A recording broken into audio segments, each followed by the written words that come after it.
অন্যরা কেনাসন বেগুন গমাসন নে হর্ষবাজারের বেগুন চলি আসছেন ফাল্লার।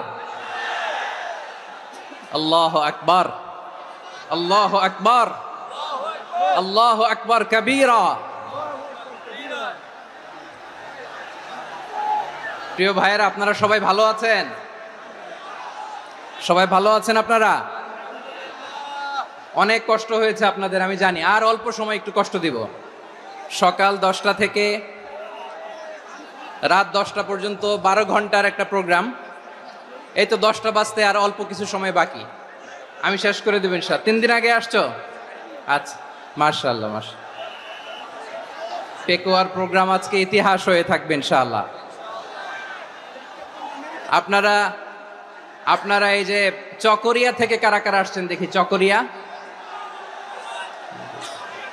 মাশাআল্লাহ, ঠিক আছে। উখিয়া থেকে কারা আসছেন? আচ্ছা। তারপরে এই যে কক্সবাজার সদর থেকে কারা? অনেক ভাইরা আসছে, মাশাআল্লাহ, হাত নামান। রামু থেকে কারা? রামু, এই যে রামুবাসী। মহেশখালী থেকে কেউ আসছেন? এটা তো মহেশখালীর প্রোগ্রাম হয়ে গেছে দেখা যায়। কুতুবদিয়া আছে? আচ্ছা আচ্ছা। ঈদগাঁও থেকে কেউ আসছেন? ওর ঈদগাঁও থেকেও আসছে, আল্লাহু আকবার। আচ্ছা, পেকুয়া থেকে কারা কারা দেখি?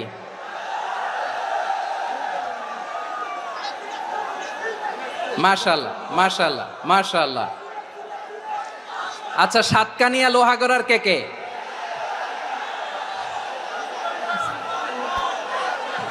মাশাআল্লাহ, বারাকাল্লাহু ফিক। তো তোমাদের সাথে ভালোবাসা বিনিময় করতে করতেই তো আমার সময় চলে যাবে। হ্যাঁ, আল্লাহু আকবার। আল্লাহ আমার ভাইদেরকে কবুল করুক। তার মানে বোঝা গেল মন্তব্য করে গন্তব্য ঠেকানো যায় নাই। সব আল্লাহ তাআলার মেহেরবানি, আলহামদুলিল্লাহ পড়ি সবাই। চট্টগ্রাম শহর থেকে কারা আসছেন দেখি? মাশাআল্লাহ মাশাআল্লাহ মাশাআল্লাহ, ঠিক আছে। সিলেট থেকে কারা? সিলেট, আচ্ছা। কক্সবাজার জেলা এবং চট্টগ্রাম জেলা, এই দুই জেলার বাইরে থেকে কারা কারা আসছেন দেখি? মাশাআল্লাহ। দিনাজপুর, মাশাআল্লাহ, আল্লাহ কবুল করুন। ব্রাহ্মণবাড়িয়া, মাশাআল্লাহ, ঠিক আছে। লাকসাম, হ্যাঁ, সবার প্লে কার্ড দেখেছি। বসো বসো। হ্যাঁ, কুমিল্লা দেখেছি আমি, ঠিক আছে ঠিক আছে। যশোর, হ্যাঁ যশোর, ঠিক আছে, শুনেছি। ঢাকা থেকে, মাশাআল্লাহ, ঠিক আছে। প্রিয় ভাইয়েরা, এই যে আমি আসার সময় র্যাবের একটা ব্যাটালিয়ন আমাকে প্রোটোকল দিয়ে নিয়ে আসছে। কত লক্ষ মানুষকে ঠেলে লাঠি চার্জ করে রক্তাক্ত করে যে আমাকে আনা লাগছে, এটা বোঝানোর মতো না যদি আপনারা না দেখতে পেতেন। যারা আহত হয়েছে, আল্লাহ তাআলা ভাইদেরকে সুস্থ করে দেখ। আল্লাহ তাআলা আপনাদের এই প্রচেষ্টাকে কবুল করুক। আপনারা যদি এই যে এরকম চিৎকার চেঁচামেচি হই হুল্লোড় করতে থাকেন, কোনো আলোচনা করা যাবে না। আমি মেহেরবানি করে এই যে 2 হাত একসাথে করে করজোড় করে আপনাদের কাছে অনুরোধ করছি, আপনারা বসুন, শান্ত হয়ে বসুন। আপনারা শান্ত হন মেহেরবানি করে। আর এই যে ঢিল ছোড়াছুরি করবেন না, পানি ছোড়াছুরি, ঢিল ছোড়াছুরি না। যারা বসতে পারেন নাই, দাঁড়িয়ে থাকেন।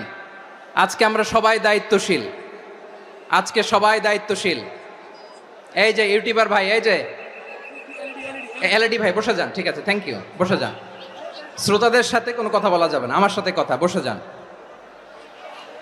আমি অনুরোধ করব আমার প্রিয় ইউটিউবার ভাইরা, ফ্রেম ঠিক হলে, ফোকাস হলে বসে যান, ঠিক আছে ঠিক আছে। পেকুয়ার ভাইরা, তোমরা আজকে ইতিহাস গড়েছ। আমি অনুরোধ করব অল্প কয়েকটা মিনিট একটু নীরবতা বজায় রাখতে হবে। আমি কয়েকটা বার্তা তোমাদের সাথে শেয়ার করে আজকে আমরা বিদায় নেব ইনশাআল্লাহ। সকাল 10টা থেকে অনেক আলোচনা হয়েছে, অনেক, এত আলোচনার দরকার হয় না। গুরুত্বপূর্ণ 2-1টা কথা, কোরআনের কয়েকটা বার্তা শেয়ার করতে পারলেই যথেষ্ট। আমরা যা সকাল থেকে শুনেছি এতটুকু আমল করতে পারলে এনাফ, গুড ইনাফ। কিন্তু একটু নীরব হইতে হবে আল্লাহর ওয়াস্তে। আরব বিশ্বে একটা ট্রেডিশন আছে, আল্লাহর ওয়াস্তে বললে এখানে এর উপরে আর কথা থাকে না, এটা হচ্ছে লাস্ট কথা। আল্লাহর ওয়াস্তে, আমি আবারও বলছি, আই রিপিট, এই যে তোমরা সবাই young, the Gen Z of Pekua, তোমরা বাংলাদেশের চিত্র পাল্টে দিয়েছো। এই যে প্যান্ডেলের পিছনে এখানকার 3 গুণ মানুষ, ওখানে এলইডি আছে, ওখানে বসে দেখো, কেউ কাউকে ধাক্কা দিবে না। আল্লাহর ওয়াস্তে শেষ, আর বলবো না। যদি দেখি চুপ করেছো, কথা বলবো, নাহলে চলে যাব, শেষ, এখানেই শেষ, বিদায়। কয়েক মিনিট একটু নীরবতা বজায় রাখা যাবে আজকে? যাবে বাস। সকল প্রশংসার মালিককে, সকল ক্ষমতার উৎসকে, কেউ যেটা পারে না পারে কে? সে আল্লাহর দরবারে আমরা শুকর গুজার হচ্ছি, পড়ে নিচ্ছি কালিমাতুশ শুকর, আলহামদুলিল্লাহ। সবাই গলা খুলে আওয়াজ করে পড়ুন, রব্বানা লাকাল হামদ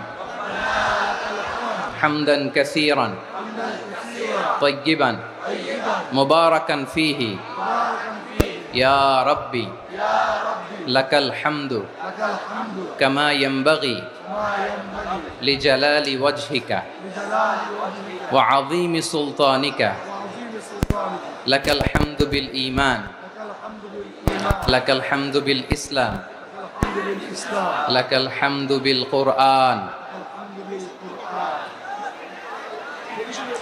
মরহুম মাওলানা শহীদুল্লাহ স্মৃতি সংসদ ও পেকুয়া সমাজ উন্নয়ন পরিষদের যৌথ উদ্যোগে আয়োজিত আজকের এই ৮ম তাফসিরুল কোরআন মাহফিলের সম্মানিত সভাপতি, প্রধান অতিথি, বিশেষ অতিথি, মঞ্চে উপবিষ্ট মেহমানবৃন্দ এবং দেশ বরেণ্য প্রথিতযশা ওলামায়ে কেরাম, যারা সকাল 10টা থেকে আজকের এই বিশাল তাফসিরুল কোরআনের ময়দানে আলোচনা করেছেন, আমি সবার প্রতি কৃতজ্ঞতা, অভিনন্দন, মোবারকবাদ জানিয়ে শুরু করছি।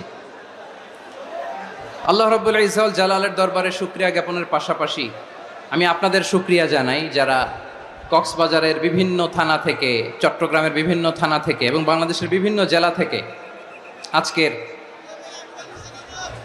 আমাদের এই প্রোগ্রামে প্রায় দীর্ঘ 5 বছর পর যে তাফসিরুল কোরআনের প্রোগ্রাম দিয়ে এবছর আমরা প্রোগ্রাম শুরু করছি, সেই প্রোগ্রামে আপনারা জয়েন করেছেন। আপনাদের সবাইকে অন্তরের অন্তঃস্থল থেকে শুভেচ্ছা জানাই। আমি অন্তরের অন্তঃস্থল থেকে শুভেচ্ছা জানাতে চাই আমার প্রিয় সাংবাদিক বন্ধুদের, electronics media, printing media, YouTuber ভাইদের।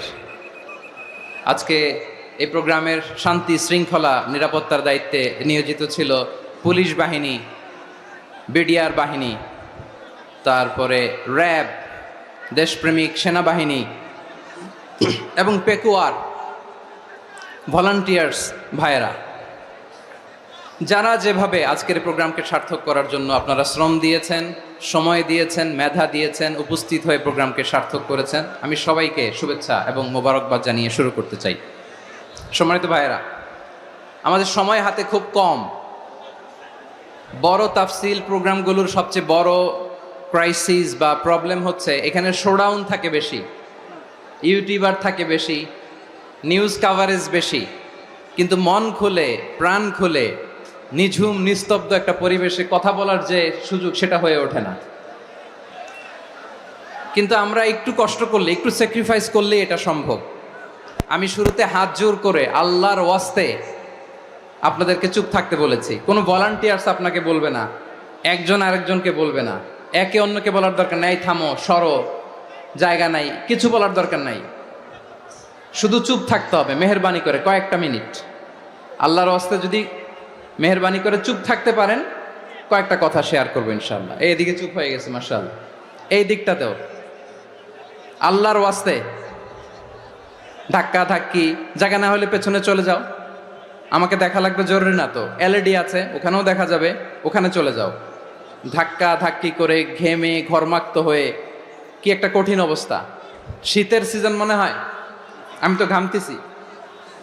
হ্যাঁ, ফ্যানটা বাড়াই দিতে হবে, ঘামতেছি টোটালি। র্যাবের ভাইয়েরা কি পরিমাণে কষ্ট স্বীকার করেছে আমাকে এখানে উঠাতে, যে এটা বলে বোঝানোর মতো না। তো আমাদের দেশের ভাইয়েরা ইমোশনাল, আবেগী অনেক। আবেগ দিয়ে অনেক কিছু আমরা হারাই, ভুল করি, আমরা বুঝি না, লং রানে আমরা চিন্তা করতে পারি না। একটা নিঝুম নিস্তব্ধ পরিবেশ যদি দেয়া যেত, কথা বলতে পারতাম, লক্ষ লক্ষ কোটি কোটি মানুষ, সারা পৃথিবীর মানুষ এটা শুনতো, মানুষের মন মস্তিষ্ক চিন্তা মননে পরিবর্তন আসতো। কিন্তু ধাক্কাধাক্কি করে আসতে আসতে আমাদের মাইন্ড ডিস্টার্ব হয়ে যায়। কিছু বুলেট পয়েন্ট সাজিয়ে নিয়ে আসছে, যেটা বলবো এটা ব্রেন থেকে হারিয়ে যায়, আর মনে রাখতে পারি না। জান নিয়েই তো টানাটানি, আমি মনে রাখবো কি? জান নিয়ে টানাটানি। তো যদি আমরা প্রতিটা বড় বড় পাবলিক ইভেন্টে যদি এরকম করি, আমাদের পক্ষে কি আর ময়দানে কথা বলা সম্ভব হবে? বাধ্য হয়ে পরে ফেসবুকে ঘোষণা দিব যে আমি আর তাফসির মাহফিলে নাই, আমি মসজিদের হালাকা করব, 20 জন নিয়ে আমি দাওয়াতি কাজ করব, যথেষ্ট, গুড ইনাফ। এটাই আপনারা চান নাকি? এটাই চান? তো একটু মেহরবানি করে চুপ করা যাবে না? জায়গা না হলে পেছনে চলে যান, কিন্তু যারা থাকবেন চুপচাপ, আওয়াজ করা যাবে না। আল্লাহর ওয়াস্তে, আল্লাহর ওয়াস্তে অনুরোধ করার পরে যদি এটা ভায়োলেট করেন, জবাব দিতে হবে আল্লাহর কাছে। খবরদার, আল্লাহর ওয়াস্তে বলেছি, আওয়াজ করা যাবে না। ভাইয়েরা, এভাবে আলোচনা করা যায় না, মেহরবানি করে আওয়াজ করবেন না। আমার দিকে তাকান। আজকে যে টপিকটা নিয়ে আমি আপনাদের সামনে কথা বলবো, সেটা হচ্ছে আমাদের ধর্মীয় জীবনে, সামাজিক জীবনে, রাষ্ট্রীয় জীবনে ঐক্যবদ্ধ থাকার গুরুত্ব। The importance of unity in our life. আমরা ঐক্যবদ্ধ থাকতে চাই কি চাই না? এই আপনাদের গলার আওয়াজ। আমরা ঐক্যবদ্ধ জীবনযাপন করতে চাই কি চাই না? চাই। ঐক্যের কোনো বিকল্প নাই। গত 50 বছর তো দেখেছি এ ডিসইউনিটি, অনৈক্য, বিভেদ, বিচ্ছিন্নতা আমাদেরকে কোথায় নিয়ে গিয়েছে। এই যে দেখেন, কিছুদিন আগে আমাদের বর্তমান নেতা ডক্টর ইউনূস, উনি সব রাজনৈতিক নেতৃবৃন্দদেরকে ডেকেছেন একটা ইস্যুকে কেন্দ্র করে। তার মানে গোটা বাংলাদেশ এক হয়ে গিয়েছে। আমরা সবাই উদ্বেলিত হয়েছি, উচ্ছ্বসিত হয়েছি, ঠিক কিনা বলেন? রাজনৈতিক নেতাদেরকে ডেকেছেন উনি, আমরা এক হয়েছি। এরপর ধর্মীয় অঙ্গনের যে লিডাররা, বিভিন্ন ধর্মের, শুধু মুসলিম না, সবাইকে ডেকেছেন, আমরা ঐক্যবদ্ধ হয়েছি। এটাকে বলে ন্যাশনাল ইউনিটি, জাতীয় ঐক্য।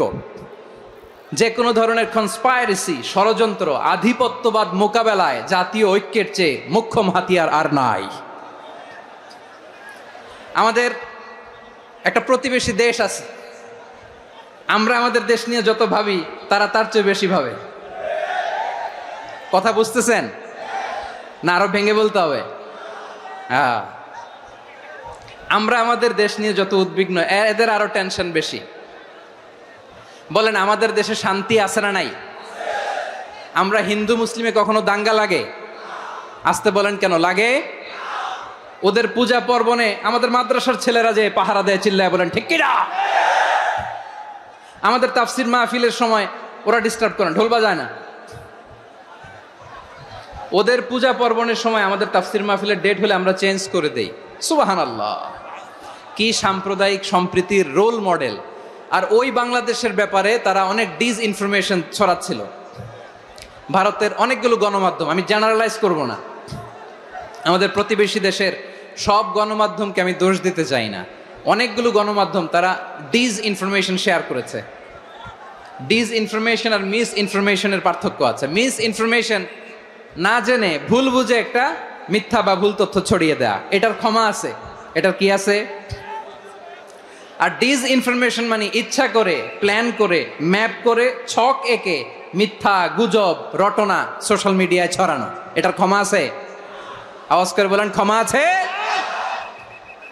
ভারতের কিছু গণমাধ্যম তাই করেছে, আমরা ব্যথিত হয়েছি, আমাদের হৃদয়ে রক্তক্ষরণ হয়েছে।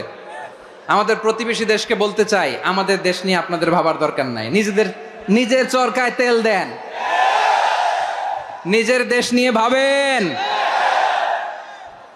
গত মাসের ভয়েস অফ আমেরিকার রিপোর্ট, বাংলাদেশে সংখ্যালঘু জনগোষ্ঠী আগের চেয়ে বেশি নিরাপত্তা পাচ্ছে। Report voice of America, Muslim report নাকি? মুসলিম জরিপ, ভয়েস অফ আমেরিকা। কথা বোঝে নাই বোধহয়। ভয়েস অফ আমেরিকা কি আমাদের রিপোর্ট?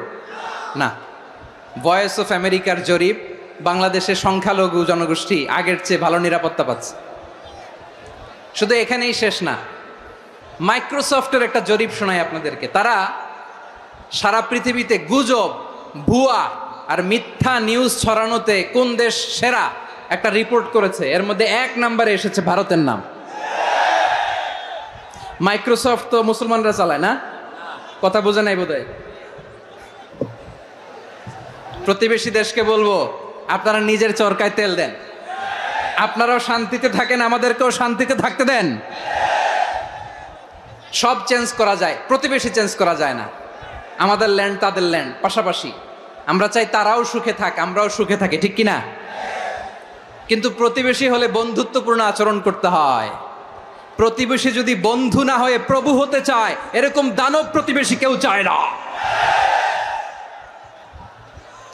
ভারত যদি বন্ধুত্ব উপহার দেয়, আমরাও বন্ধুত্ব দিব, কি বলেন? তারা যদি বন্ধুসুলভ আচরণ করে, আমরাও বন্ধুত্ব উপহার দেব। কারণ আমাদের পররাষ্ট্র নীতি হচ্ছে সবার সাথে বন্ধুত্ব, কারোর সাথে বৈরিতা নয়। আলহামদুলিল্লাহ বলেন, কত চমৎকার পলিসি আমাদের। আমরা নির্বিবাদী, আমরা বাংলাদেশিরা শান্তিকামী, we are proud of that. এজন্য আমরা গর্ববোধ করি। আমাদের পররাষ্ট্র নীতি সবার সাথে বন্ধুত্ব, কারোর সাথে শত্রুতা নয়। তাই প্রতিবেশী দেশকে বলবো, আমার ভাইয়েরা, আপনারাও আমাদের ভাই, বন্ধুত্ব দিলে বন্ধুত্ব পাবেন। বন্ধুত্ব ইজ ওয়েলকাম, দাদাগিরি নয়। বন্ধুত্ব ওয়েলকাম, দাদাগিরি নয়, লাউড অ্যান্ড ক্লিয়ার। ভারত যদি বন্ধুত্ব দেখায়, বন্ধুত্ব পাবে। কিন্তু ভারত যদি বাংলাদেশে আধিপত্যবাদ বিস্তার করতে চায়, বাংলাদেশের 18 কোটি জনগণ সেটা রুখে দেবে। ভারত যদি গৌর গোবিন্দের ভূমিকায় নামতে চায়, দেশের 18 কোটি মুসলমান শাহজালালের ভূমিকায় নামবে।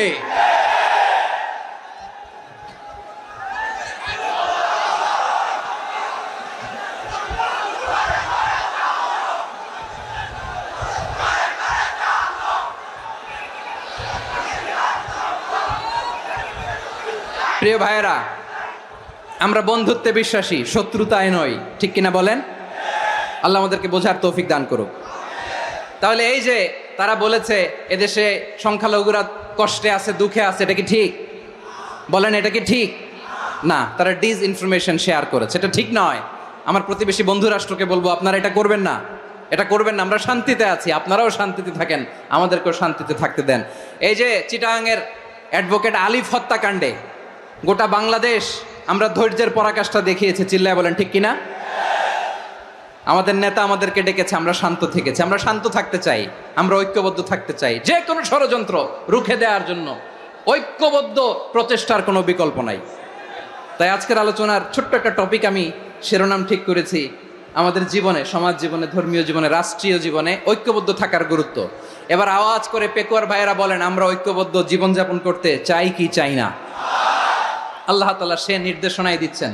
আল্লাহ তাআলা ইরশাদ করছেন, ওয়া'তাসিমু বিহাবলিল্লাহি জামিআন ওয়া লা তাফাররাকু ওয়াযকুরু নি'মাতাল্লাহি আলাইকুম إذ كنتم أعداء فألف بين قلوبكم فأصبحتم بنعمته إخوانا وكنتم على شفا حفرة من النار فأنقذكم منها كذلك يبين الله لكم آياته لعلكم تهتدون الله أكبر পড়েন। আল্লাহ বললেন, ও গোলামেরা শোনো, ওয়া'তাসিমু বিহাবলিল্লাহি জামিআ, ও আমার গোলামেরা সবাই মিলে আল্লাহর রশিকে আঁকড়ে ধরো। আল্লাহর রশি হলো ইসলাম, আল্লাহর রশি হলো কোরআন। আল্লাহ বললেন, কোরআনকে আঁকড়ে ধরো, ইসলামকে আঁকড়ে ধরো। একা একা আঁকড়ে ধরলে চলবে না, জামিয়া, সবাই মিলে আঁকড়ে ধরো। এই আদেশটা আমাদের জন্য দান করেছেন কে? আল্লাহ তাআলার নির্দেশ, ওয়া'তাসিমু বিহাবলিল্লাহি জামিআ, সবাই মিলে আল্লাহর রশিকে আঁকড়ে ধরো। হাবলুল্লাহ মানে আল্লাহর রশি। হাবলুল্লাহ মানে কি? রশি। এই হাবলুল্লাহ, আল্লাহর রশি বা আল্লাহর রজ্জু দ্বারা উদ্দেশ্য হচ্ছে ইসলাম। আল্লাহর রশি দ্বারা উদ্দেশ্য কি? তাফসিরে অনেক ব্যাখ্যা এসেছে। এরকম পরিস্থিতিতে তাফসিরের সূক্ষ্ম সূক্ষ্ম বিষয়গুলো আমরা শোনাতে চাই, কিন্তু পরিবেশ হয়ে ওঠে না। আল্লাহর রজ্জু বা আল্লাহর রশি দ্বারা উদ্দেশ্য হচ্ছে ইসলাম। আল্লাহর রজ্জু বা আল্লাহর রশি দ্বারা উদ্দেশ্য হচ্ছে কোরআন, কারণ কোরআন আমাদেরকে ঐক্যবদ্ধ করে। ইসলাম আমাদেরকে ঐক্যবদ্ধ করে, চিল্লায় বলেন ঠিক কি না? এজন্য আল্লাহ বললেন, তোমরা আমার রশিকে আঁকড়ে ধরো, বিচ্ছিন্ন হয়ে না, আমার দেয়া নেয়ামতগুলো স্মরণ করো। যখন তোমরা ছিলে শত্রু, তোমাদের মধ্যে হৃদয়ে আমি আল্লাহ ভালোবাসা ঢেলে দিলাম, ফলে তোমরা সবাই ভাই ভাই হয়ে গেলে। তোমরা সবাই ছিলে জাহান্নামের কিনারায়, জ্বলন্ত অগ্নিকাণ্ডের পাশে। আমি আল্লাহ দয়া করে ঈমানের বদৌলতে তোমাদেরকে আগুন থেকে ফেরালাম। আমি আল্লাহ দয়া করে তোমাদেরকে জান্নাতের পথ দেখিয়ে দিলাম। সুবহানাল্লাহ পড়েন। এমন পথ দেখালাম যেই পথ তোমাদেরকে জান্নাতে নিয়ে যাবে, পথের দিশা তোমরা পাবে। লাআল্লাকুম তাহতাদুন। প্রিয় ভাইরা, তাহলে আমাদের যে ঐক্যবদ্ধ থাকতে হবে, এই নির্দেশটা কার? নাকি মন মতো আমি বানায় বলতেছি? আওয়াজ করে বলুন, নির্দেশটা কার? আল্লাহর। তাহলে আমাদেরকে ঐক্যবদ্ধ জীবন যাপন করতে হবে। প্রিয় ভাইরা, ইসলাম আমাদেরকে ঐক্যবদ্ধ করে। ইসলাম আমাদেরকে কি করে? সংঘবদ্ধ করে, ঐক্যবদ্ধ করে। বিচ্ছিন্ন হওয়া যাবে না। বিরোধ, বিচ্ছিন্নতা, মতানৈক্য, এগুলো আমাদেরকে ধ্বংস করে, আমাদেরকে দুর্বল করে। আর আমাদের ঐক্যবদ্ধ প্রচেষ্টা আমাদেরকে বিজয়ের দিকে এক ধাপ এগিয়ে নেয়। চিল্লায় বলেন ঠিক কিনা? এজন্য আল্লাহ বললেন, ওয়াতাসিমু বিহাবলিল্লাহি জামিআ। তোমরা আল্লাহর রশিকে আঁকড়ে ধরো, তোমরা ঐক্যবদ্ধ জীবন যাপন করো, তোমরা বিচ্ছিন্ন হয়েও না। বিচ্ছিন্ন হইলে লস, ঐক্যবদ্ধ হলে সেখানে কল্যাণ আছে না নাই? মাইকে কি সমস্যা হয়েছে কোনো? হ্যাঁ, এবার ঠিক আছে। প্রিয় ভাইয়েরা, শেষ করে দেই না? তাইলে শেষ করে দিব তো। গত 2 দিন আগে এসে বসে আছেন, আর আমি আসার 20 মিনিটের মধ্যে উঠে যাচ্ছেন কেন? আর সহ্য হচ্ছে না? আর পারতেছেন না? হ্যাঁ, বসেন। যাদের খুব জরুরত তাদেরকে বের হইতে দেন। অনেকে সকাল থেকে বসে আছে, ওয়াশরুমে যেতে হবে, সারাদিন কিছু খায় নাই, পাগলের মতো বসে আছে। আমি জানি, সব রিপোর্ট আছে আমার কাছে। মেহেরবানি করে বিশৃঙ্খলা করবেন না, আল্লাহর ওয়াস্তে, আল্লাহর ওয়াস্তে। যাদের কষ্ট হচ্ছে বের হয়ে যান। আরো কয়েক মিনিট কথা বলে আমরা শেষ করব। আল্লাহর ওয়াস্তে, আল্লাহর ওয়াস্তে বলার পরেও এরকম বিশৃঙ্খলা করা মোটেও কাম্য নয়। প্রিয় ভাইয়েরা, আল্লাহর ওয়াস্তে, এই শব্দটা কতবার ইউজ করেছি আমি, আল্লাহর ওয়াস্তে। আপনার বুক কাঁপে না? হ্যাঁ, ভয় হয় না আল্লাহর? একটু থামেন, একটু থামেন, মেহেরবানি করে, মেহেরবানি করে। এই তো, হ্যাঁ, মাশাআল্লাহ। আল্লাহর ওয়াস্তে। প্রিয় ভাইয়েরা, ঐক্যবদ্ধ হতে হবে আমাদেরকে। আদেশটা কার? একটু আওয়াজ করবেন। ঐক্যবদ্ধ জীবন যাপন করতে হবে, আদেশটা কার? আমাদের আগে যে সমস্ত জাতিগোষ্ঠী ধ্বংস হয়েছে, বিভেদের কারণে হয়েছে। বিশ্বনবী বলেন, বুখারীর বর্ণনা, ফাইন্নামা আহলাকাল্লাযীনা মিন ক্বাবলিকুম কাসরাতু মাসাইলিহিম ওয়া ইখতিলাফুহুম আলা আম্বিয়াইহিম। তোমাদের আগে ইহুদি নাসারারা যারা ধ্বংস হয়েছে, আমার গজবে উপনীত হয়েছে, 2টা কারণ ছিল। নাম্বার 1, কাসরাতু মাসাইলিহিম, বেশি প্রশ্ন করত, প্রয়োজনে অপ্রয়োজনে নবীরে প্রশ্ন করে আটকাইতে চাইতো, এরকম ডাকাত ছিল তারা। 2 নাম্বার কারণ, ওয়াখতিলাফুহুম আলা আম্বিয়াইহিম, ইখতিলাফ করার কারণে, বিভেদের কারণে, পারস্পরিক বিরোধে জড়ানোর কারণে তারা ধ্বংস হয়েছে। এখন বলেন, আমরা কি আল্লাহর গজব চাই? আমরাও কি তাদের মতো ধ্বংস হতে চাই? এজন্য আল্লাহ তাআলা সূরা আল ইমরানের 105 নম্বর আয়াতে বললেন, ওয়ালা তাকুনু কাল্লাযীনা তাফাররাকু ওয়াখতালাফু মিন বা'দি মা জাআহুমুল বাইয়িনাত ওয়া উলাইকা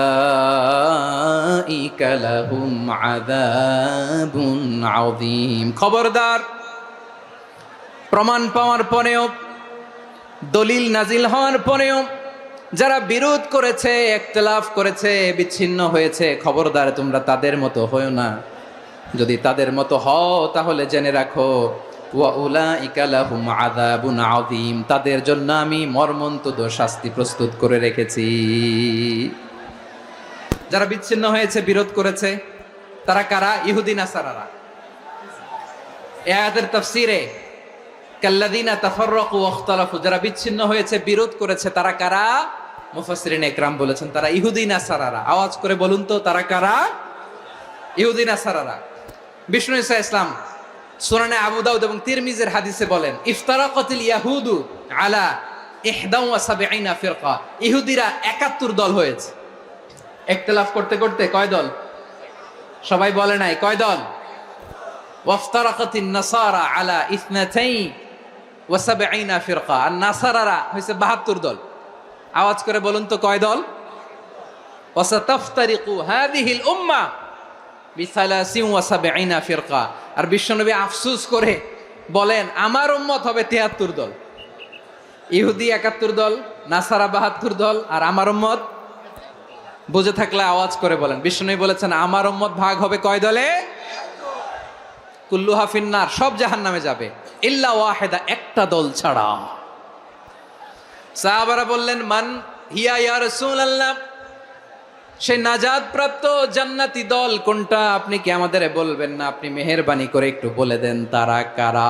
বিশ্বনবী বললেন মা আনা আলাইহি ওয়া আসহাবি, আমি এবং আমার সাহাবারা যেই মতের উপর, যেই পথের উপর আছে, এই মত এবং পথের উপর যারা থাকবে তারাই জান্নাতের দল হয়ে যাবে। যারা আমার মত, আমার সাহাবীর মত এবং পথকে অনুসরণ করবে তারাই জান্নাতে যাবে। তাহলে প্রিয় ভাইয়েরা, আমরা কি আর ইখতিলাফ করব? কাদা ছোড়াছুরি করব? করবেন না যে বোঝাই তো যাচ্ছে দৃশ্য দেখে।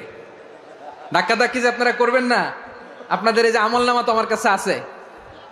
পেকুয়ার ভাইয়েরা, এটা তো আমার ওয়ার্ম আপ প্রোগ্রাম। আমার বিভাগীয় প্রোগ্রাম হচ্ছে 8 বিভাগে 8টা। কয়টা? এটা কেন নিলাম? নেয়ামতুল্লাহ নিজামীর জ্বালা থেকে বাঁচার জন্য নিলাম। ওর জ্বালাতনে ও পারে না মালয়েশিয়া থেকে আমরা টেনে নিয়ে আস, চার্টার ফ্লাইট ভাড়া করে পারে না নিয়ে আস। এমন কোনো মাধ্যম নাই, এমন কোনো ওয়ে নাই সে ধরে নাই। আর তার কাছে আমার কাছে তার দাবিও আছে, কারণ এর আগে 2-3 বার আসার কথা ছিল। কয়েকবার এসে এসে ফিরে গেছি, অনুমতি হয় নাই। এখন দাবার গুটি পাল্টে গেছে, দাবার গুটি পাল্টে গেছে। এক মাঘে শীত যায় না, কিন্তু আমরা স্মরণে রাখি না, ভুলে যাই। এটাই বড় আফসোস প্রিয় ভাইরা। তো এটা ওয়ার্ম আপ প্রোগ্রাম, এটা ওয়ার্ম আপ উদ্বোধনী প্রোগ্রাম, বিভাগীয় প্রোগ্রাম আমার জানুয়ারি থেকে শুরু। তো যা যা করছেন আমার সাথে পেকুয়াতে সব কিন্তু বয়ান দিব, ওই জায়গায় সব বলে দিব পেকুয়াবাসী কি করছে। আমি তো ভাবছি পেকুয়ার জেনারেশন জি আমাকে এমনভাবে রিসিভ করবে, আমার কোনো ব্যাক পেতে হবে না, কষ্ট পেতে হবে না। আমাকে স্মার্টলি তারা স্টেজে রিসিভ করবে, স্মার্টলি তারা সেফ এন্ট্রি সেফ এক্সিট দিবে। তো বাস্তবে তো উল্টা, একেবারে উল্টা। আমি জানি জায়গা নাই, ওই যে দেখছেন উত্তর রেডিয়াস। আমি জানি যে ধারণ ক্ষমতার অনেক বেশি লোক হয়ে গেছে, এটা আমি জানি। ভালোবাসা কোনো আইন কানুন দিয়ে মাপা যায় না, এটা আমি জানি। এটা যে ভালোবাসার বহিঃপ্রকাশ এটাও আমি বুঝি।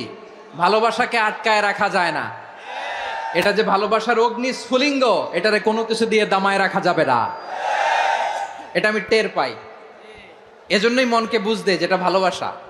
মেহেরবানি করে অল্প কয়েকটা মিনিট একটু সুশৃঙ্খল আমার সাথে থাকতে হবে, আল্লাহর ওয়াস্তে, আল্লাহর ওয়াস্তে। প্রিয় ভাইয়েরা, তাহলে আমরা ঐক্যবদ্ধ জীবনযাপন করতে চাই, ঠিক কিনা বলেন? এবার বলেন ঐক্যের ভিত্তি কি? আমরা যে ঐক্যবদ্ধ হব কিভাবে? সবাই বলে ঐক্য চাই, ঐক্যবদ্ধ হতে চাই। ঐক্যের ভিত্তি কি বলেন? ঐক্যের ভিত্তি হচ্ছে তাওহীদ। আওয়াজ করে বলতে হবে সবাই, ঐক্যের ভিত্তি কি? যেই বলবে লা ইলাহা ইল্লাল্লাহ, ও আমার ভাই, তার জন্য আমার হৃদয়ে দরদ, মায়ামাখা দরদ, ভালোবাসা আছে না নাই? তাওহীদ এই মুসলিম উম্মার ঐক্যের